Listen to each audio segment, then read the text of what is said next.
Give ear, O my people, to my law. Incline your ears to the words of my mouth. I will open my mouth in a parable. I will utter dark sayings of old, which we have heard and known, and our fathers have told us. We will not hide them from their children, shewing to the generation to come the praises of the Lord, and his strength, and his wonderful works that he hath done.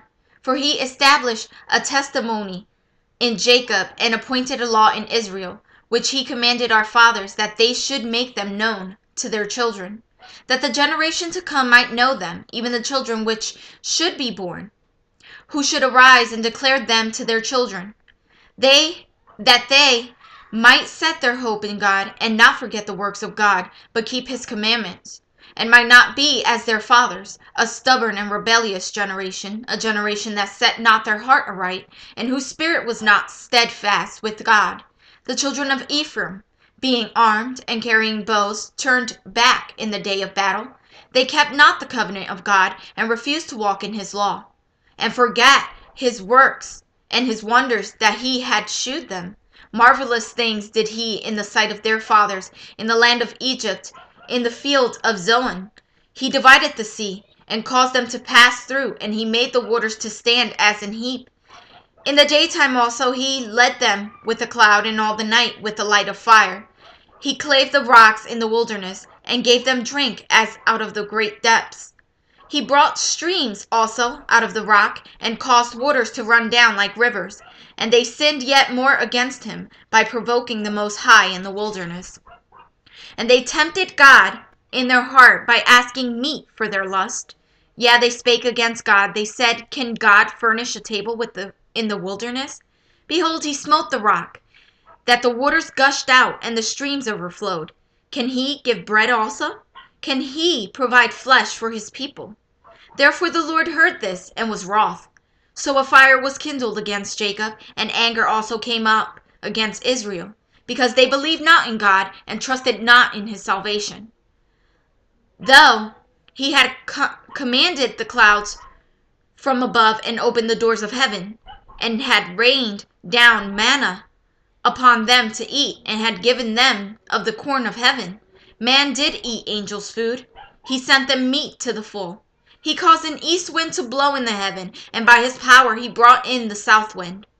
He rained flesh also upon them as dust, and feathered fowls like as the sand of the sea. And he let it fall in the midst of their camp round about their habitations. So they did eat, and were well filled, for he gave them their own desire. They were not estranged from their lust, but while their meat was yet in their mouths, the wrath of God came upon them, and slew the fattest of them, and smote down the chosen men of Israel. For all this they sinned still, and believed not for his wondrous works. Therefore their days did he consume in vanity, and their years in trouble. When he slew them, then they sought him, and they returned and inquired early after God. And they remembered that God was their rock, and the high God their Redeemer.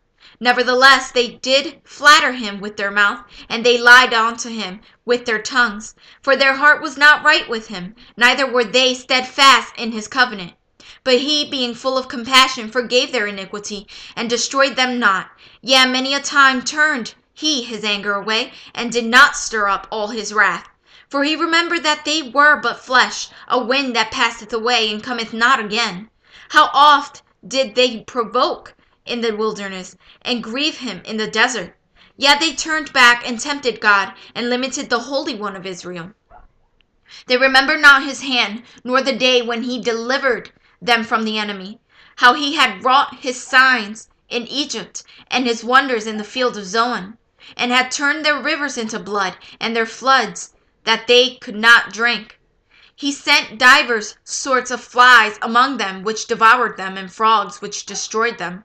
He gave also their increase unto the caterpillar, and their labor unto the locusts. He destroyed their vines with hail, and their sycamore trees with frost. He gave up their cattle also to the hail, and their flocks to hot thunderbolts. He cast upon them the fierceness of his anger, wrath, and indignation, and trouble, by sending evil angels among them.